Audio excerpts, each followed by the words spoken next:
Sausage.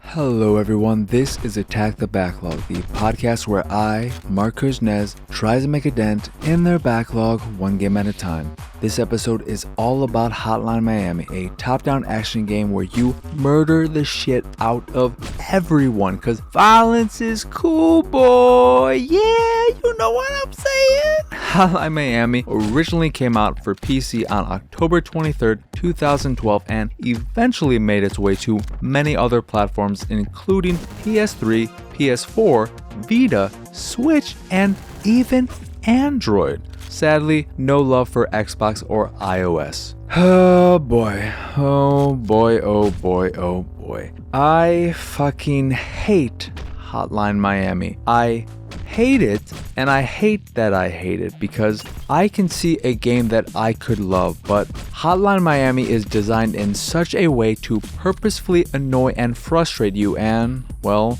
good job. Hotline Miami sure annoyed and frustrated the shit out of me as I made my way through the main campaign in just under 3 hours, debating if I should even bother finishing it more than a few times. I did mess around with the answers bit, which is post-game content meant to give you answers, I guess, but I couldn't be bothered to play all of those levels, which limit you more than the main game, having you play as a new character, the biker, who can't wear masks and can't pick up items cause why pick up a gun when you have a sweet butcher's knife and a few throwing knives, right? I should point out that I played the game with a controller on PlayStation 4. I did try it out on PC with a mouse and keyboard as well, but I soon realized my problem wasn't with the controls, but with how the game is designed. What frustrated me more than anything was the inability to see everything on the map at one time. You can scroll a smidgen in any direction to see some of what's in store for you, but it still doesn't give you a complete picture of what's going on. This leads to many deaths from off-screen foes who shoot at you with pinpoint accuracy. Speaking of guns,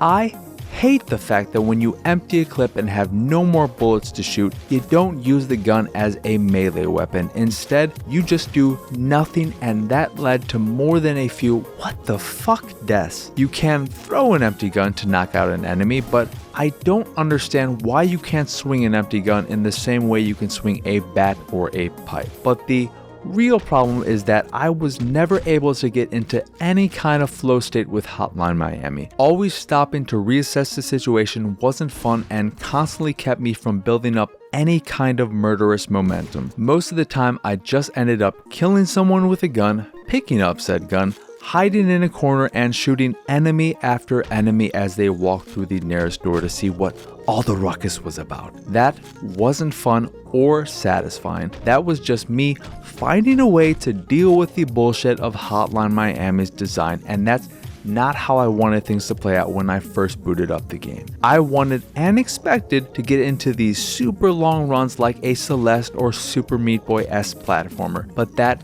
never happened. At no point did I ever feel a sense of accomplishment from beating a level, only a sense of relief that it was over. Most of the levels blend together as one giant bloody mess, but a few stand out as especially frustrating and stupid. The stupid level is Chapter 12, Trauma, where you have to escape from a hospital after waking up from a coma while still on drugs without being seen. The screen wobbles, you walk all over the place, and it's just a terribly annoying and stupid level. After that is the frustrating level, Chapter 13, Assault, where you have to infiltrate the police station, and by infiltrate, I mean you have to kill every fucking cop you see. That level was the closest I came to putting down the controller and walking away, which probably would have been the right decision. I banged my head on that level for a good 10 minutes before I managed to cheese my way through it, and it's not that I figured something out after 10 minutes, it's just that the dice happened to roll my way finally, and the strategy, if you want to call it that,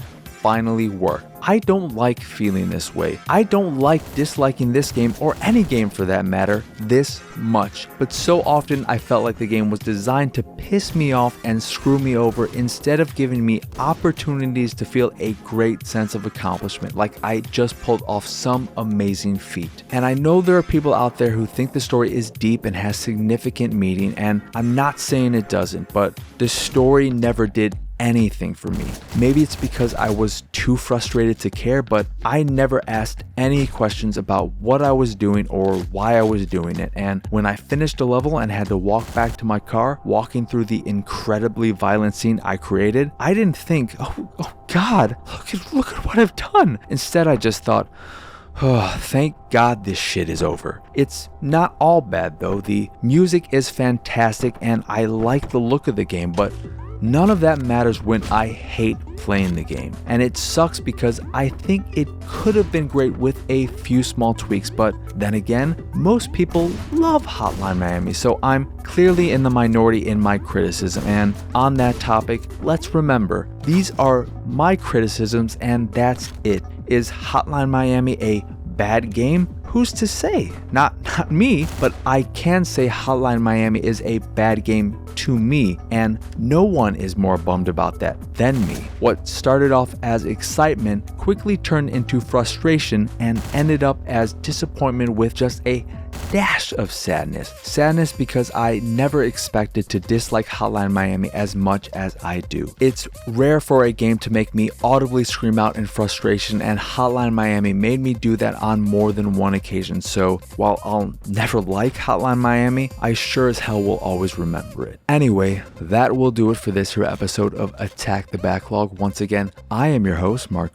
Y'all can find me on Twitter and pretty much everywhere at PXSausage. The site is of course pixelatedsausage.com, where you can find this podcast and the Pixelated Sausage podcast, both of which are available on podcast services across the globe like Stitcher Radio, Google Play, Apple Podcasts, Spotify, and Pandora. And if you'd like to check out the video version of this here show or the Pixelated Sausage podcast, you can go over to youtube.com/pixelatedsausage and watch them both there. If you'd like to check out the art I make, you can go over to pxsart.com. If you see something you like, click the link and it'll take you to where you can purchase a print of the piece you fancy. And if you fancy the site in general and anything that we do, please go over to patreon.com/pxs and support us that way. As always, thank you for watching or listening. I hope you enjoyed this here episode, and I hope you have a wonderful, wonderful rest of your day.